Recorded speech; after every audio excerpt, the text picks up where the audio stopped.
cold and dark, and I found myself in a headspace where I feel like I have not a lot to give. Yet the days goes by and I do need to pick myself up and continue. There are children to be looked after, meals to be cooked, house to be cleaned. Ultimately, there isn't much space for feeling like a failure. And I am very much aware of that. This morning, I read a quote that was very helpful. It said, "Life is inherently endured with the marvelous capacity to convert even the negative into something positive. At the most basic level, one's life is created by one's own inner resolve, one's mind. The same is true of stress. The question is whether we use stress as the wind beneath our wings to soar high into the sky, or whether we allow ourselves to be blown away by it. We each have the capacity to decide that by our own mind or inner resolve. Ultimately, there is always a choice. You can neither let yourself down and continue feeling like a failure, or you can pull yourself together, realize that you do have a choice, and decide better. Pushing through your pains and difficulties. So, even though I feel like I don't have much to give, I get up every morning and I go on about my day with my kids to the best of my ability. Therefore, on this video, you will watch me, like for example, making pancakes with my daughter.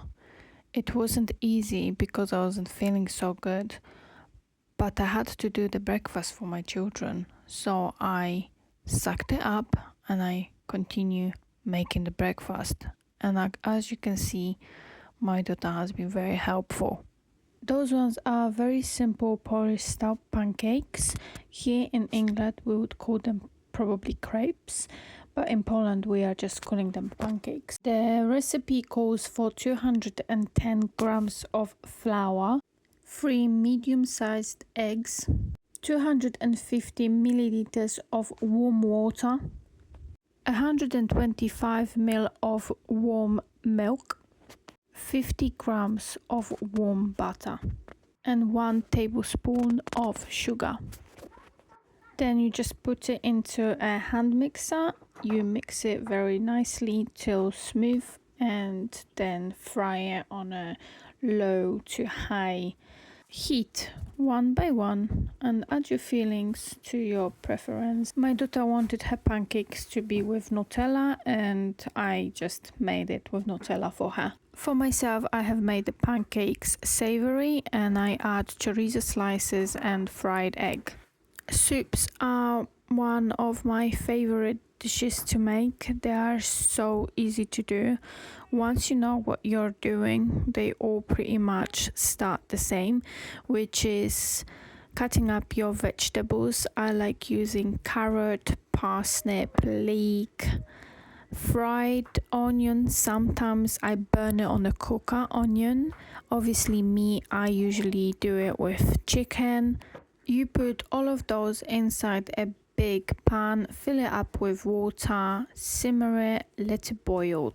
Once that's boiling, you can add some additional flavors like bay leaf, old spices, peppercorns, some salt. I use also dry vegetable stock, which is called vegeta, and that's a Polish ingredient.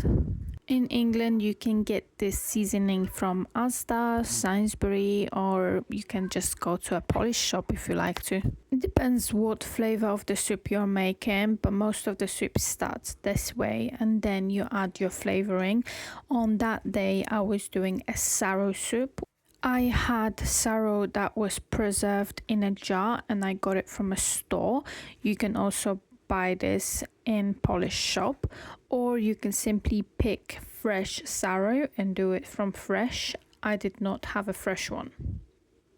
In order for my soup to have a little bit more body, of course I have added potatoes so it can become more nutritious. I also love finishing my soup with either sour cream or maybe some cream cheese, something to add to it color and consistency and flavor. You could also use double cream, which I love too.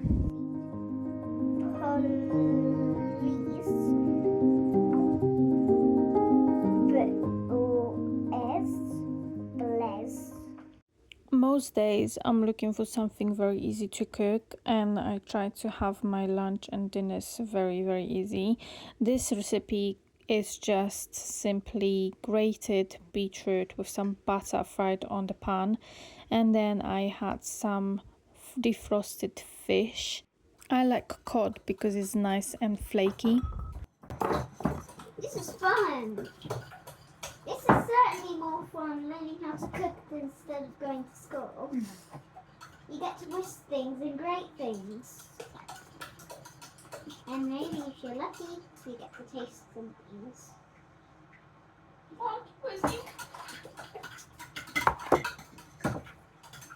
My daughter has been enjoying helping me in the kitchen, so I have let her do the butter for the fish.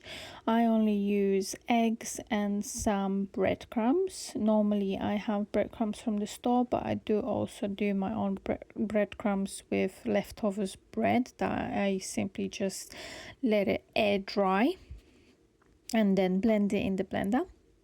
Into my eggs, I would normally put salt and pepper and make it very simple. Now you can see my daughter doing the butter. She's just putting fish into the egg and then into the breadcrumbs and then frying it on the pan. It's as simple as that, and it's so quick. Fish cooks really fast. Considering that you could take out the fish off the freezer or have it fresh, then it would normally take you about half an hour to do the whole dinner.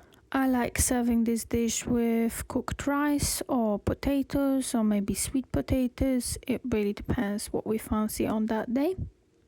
What you have just watched me do is freeze my chicken stock. I have a 6 months old baby who is starting to be fed with solids, so I have frozen some chicken stock for him. I always try to make also sweet dessert, and this particular morning I have been making Twix bars with almond flour. They are super easy to make and they have only 6 ingredients.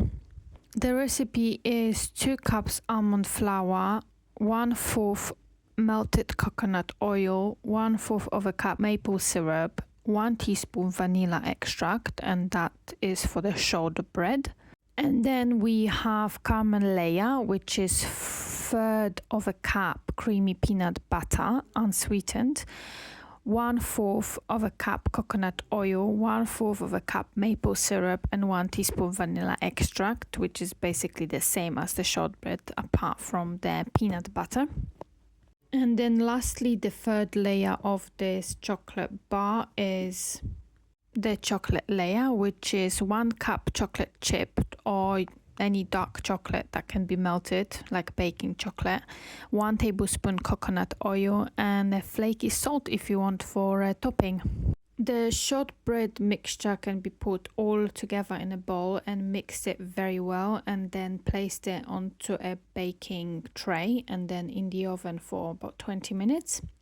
And then while you're waiting for your shortbread, you can make the layers, the caramel layer and the chocolate layer, and then put it onto your shortbread when it's nice and cold. And then one by one, put it in the fridge to set it. It sometimes might take only half an hour to set, other times might take 2 hours. It depends how cold is your fridge. For me, altogether, it was probably about 2.5 hours to make the nice biscuit shortbread sweet, that healthy Twix bar, and my family, all of them, absolutely loved it, and I loved it too.